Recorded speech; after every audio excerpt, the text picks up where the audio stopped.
Hello students. आज हम पढ़ने जा रहे हैं क्लास 10th मराठी विषय की पहली कविता, जो कि एक प्रार्थना है जिसका नाम है तू बुद्धि दे। इसके रचयिता गुरु ठाकुर हैं, जिनका जन्म 1968 में हुआ। गुरु ठाकुर जी बड़े ही प्रसिद्ध कवि, गीतकार, स्तंभ लेखक, नाटककार, कथाकार, पटकथा लेखक तथा संवाद लेखक हैं। उन्होंने मराठी फिल्मों के लिए जो भी गीत लिखे वे बहुत ही लोकप्रिय हुए हैं।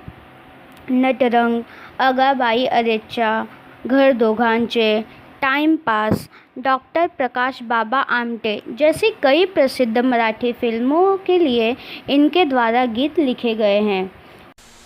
उन्हें 2009 में कला गौरव पुरस्कार तथा 2010 में जी गौरव पुरस्कार से सर्वश्रेष्ठ गीतकार के रूप में सम्मानित किया गया है।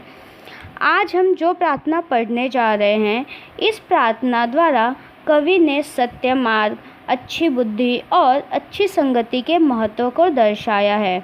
कवि इस प्रार्थना द्वारा अपने मन के भाव प्रकट करते हुए हमें संदेश दे रहे हैं कि हमें हमेशा सत्य को अपनाने के लिए सक्षम होना चाहिए, संवेदनशील होना चाहिए तथा हमारे मन में अनाथों के लिए हमेशा दया होनी चाहिए। हमें अपने मन को हमेशा साफ सुथरा तथा सुंदर रखने का प्रयास करना चाहिए। अब हम अपनी कविता शुरू करते हैं। तू बुद्धि दे, तू तेज दे, नव चेतना विश्वास दे, जे सत्य सुंदर सर्वथा आजन्म त्याचा ध्यास दे। कवि इस प्रार्थना द्वारा भगवान को विनती करते हुए बोल रहे हैं कि हे प्रभु, आप मुझे बुद्धि दो, प्रकाश दिखाओ, मेरे जीवन को नई स्फूर्ति दो, विश्वास दो। दुनिया में जो जो चीज़ें सत्य और सुंदर है वो सभी चीज़ें जीवन भर के लिए मुझे दे दो। कहने का मतलब यह है कि आजकल लोग खुद के विकास के चक्कर में, खुद को आगे बढ़ाने के चक्कर में बहुत झूठ बोलते हैं, गलत काम करते हैं, गलत रास्ते पर चले जाते हैं। जैसे चोरी करना, भ्रष्टाचार करना, झगड़ा, लड़ाई, मारपीट और ऐसे बहुत सारी बुराइयां हैं जो लोग अपना लेते हैं। कवि इन सब से बचकर रहना चाहते हैं और भगवान से शक्ति मांगते हैं कि उनकी विचारधारा हमेशा सही रहे, वो हमेशा सकारात्मक से भरे रहे। जो जीवन दुख और चिंता से भरे पड़े हैं उनमें नई स्फूर्ति आ जाए, ताकि वो पूरे विश्वास के साथ दुनिया में जी सके और दुनिया भर की सारी अच्छाइयाँ उनमें समा जाए और बुराइयाँ उनसे कोसों दूर चली जाए। नेक्स्ट पंक्ति। हरवले आभाळ ज्यांचे हो त्यांच्या सोबती, सापडे ना वाट ज्यांना हो त्यांच्या सारथी, साधना करती तुझी जे नित्य तव सहवास दे। इस पंक्ति के माध्यम से कवि ईश्वर से प्रार्थना कर रहे हैं कि जिनका कोई सहारा नहीं है, जो अनाथ हैं, जिनका कोई साथ नहीं देता, तुम उनका साथ दो, उनका सहारा बनो। जिन लोगों को कोई जीवन मार्ग नहीं मिला है, जो भटक गए हैं, आप उनके मार्गदर्शक बनो अर्थात सारथी बन जाओ। और जो लोग आपकी सच्ची भक्ति करते हैं, सच्चे हृदय से आपको मानते हैं, आप उनका साथ कभी नहीं छोड़ना, हमेशा उनकी ढाल बनकर उनकी रक्षा करना, उनके पीछे हमेशा खड़े रहना। कहने का अर्थ यह है कि दुनिया में बहुत से ऐसे लोग हैं जो अकेले हैं, बेसहारा है, जिनका साथ कभी कोई नहीं देना चाहता, तो भगवान हमेशा उनका साथ दे। कुछ ऐसे लोग भी हैं जो बहुत कुछ करना चाहते हैं, जिनके मन में बहुत कुछ कर जाने की इच्छा होती है, पर उनको राह दिखाने वाला कोई नहीं होता, वह अपने राह से भटक गए होते हैं। तो कवि की इच्छा है कि ईश्वर उनके मार्गदर्शक अर्थात सारथी बने। इस प्रकार की कवि प्रार्थना कर रहे हैं। दुनिया में जो भी सच्चे और साफ दिल से भगवान को या सच्चाई को अपनाने वाले लोग हैं, प्रभु उनका हमेशा सहारा बने, यही कवि की इच्छा है।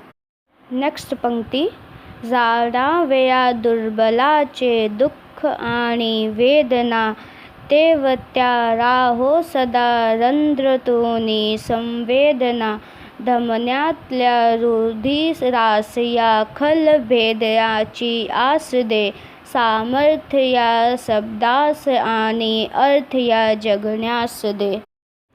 इस पंक्ति में कवि कहते हैं कि जो भी पीड़ित, दुर्बल, दीन, दुखी लोग हैं, उनकी जो भी तकलीफ़ें हैं, परेशानियां हैं, मैं उन्हें समझ सकूं। ऐसी संवेदना मेरे नसों में दौड़ती रहे, मेरे नसों में वह रक्त भी बहता रहे जिससे मुझे दुष्ट, दुर्जन यानी गलत या बुरे लोगों को नाश करने की प्रेरणा मिले। मेरे शब्दों को असीम शक्ति तथा मेरे जीवन को अर्थ दो, ऐसी प्रार्थना कवि भगवान से करते हैं। कहने का मतलब यह है कि हमें हमेशा ज़रूरतमंदों की तकलीफ़ों को समझनी चाहिए, उनकी मदद करनी चाहिए।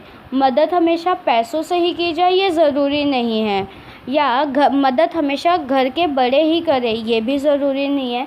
एग्ज़ाम्पल, आप मानो अगर कोई एक बच्चा या बच्ची है जिसे पढ़ाई करने की इच्छा है और उसके पास बुक के लिए पैसे नहीं हैं, तो हम और आप अपनी पुरानी किताबें या फिर ज़रूरत की जो भी पुरानी चीज़ें जो हम इस्तेमाल नहीं करते, जैसे पेन, पेंसिल, बैग या और भी कोई जो चीज़ें हैं, वो हम क्या कर सकते हैं, उन्हें दे सकते हैं। इससे उनको मदद मिल जाएगी और उसके साथ साथ हमारी जो वेस्ट होने वाली चीज़ें हैं वो भी यूज़ में आ जाएगी। ऐसे बहुत सारे एग्जाम्पल हमें अपने सामने देखने के लिए मिलते हैं। आगे कवि ने बुराई के नाश करने की बात की है, अर्थात उनका कहना यह है कि हमें हमेशा सच का साथ देना चाहिए। अगर हमारे सामने कोई भी गलत चीज़ हो रही है तो हमें उसे तुरंत रोकना चाहिए या फिर उसे कम करने का प्रयास करना चाहिए। और हम कई बार सोचते भी हैं कि ये जो भी हमारे आंखों के सामने गलत हो रहा है हम उसे रोक सकें, लेकिन हमारे पास इतनी हिम्मत नहीं आती है कि हम जाके वहाँ पर बोल सके या फिर उसे रोकने का प्रयास कर सके। इसीलिए कवि प्रार्थना करते हैं कि हमारे अंदर भगवान उस शक्ति को दे जिससे हम बुराई या फिर कोई भी होने वाले गलत कामों का विरोध कर सके और अपने जीवन को अर्थपूर्ण बना सके। नेक्स्ट पंक्ति, सन्मार्ग आणि सन्मति, लाभो सदा सत्संगति, नीति नाही भ्रष्ट हो, जरी संकटे आले किती, पंखास या बड़ दे नवे, जे पावण्या आकाश दे। अंतिम पंक्ति से कवि ईश्वर से विनती करते हैं कि वो हमेशा सही राह पर चले, उनके विचार हमेशा सच्चे और सही हो, साथ ही उनको अच्छे लोगों की संगति हमेशा मिले। उन पर कितने ही संकट क्यों ना आ जाए, पर वो सदाचार का रास्ता कभी ना छोड़े, उनकी बुद्धि कभी भी भ्रष्ट ना हो, वो अपने कर्म से आकाश में भारी उड़ान भर सके, उनके पंखों अर्थात उनको ऐसी मानसिक शक्ति ईश्वर दे। इस पूरी प्रार्थना द्वारा कवि ने हमें बहुत कुछ समझाने की कोशिश की है, जो कि आज के जीवन में बहुत ही ज़रूरी है और हम सभी को कवि द्वारा किए गए प्रार्थना के हर बातों पर अमल करना चाहिए।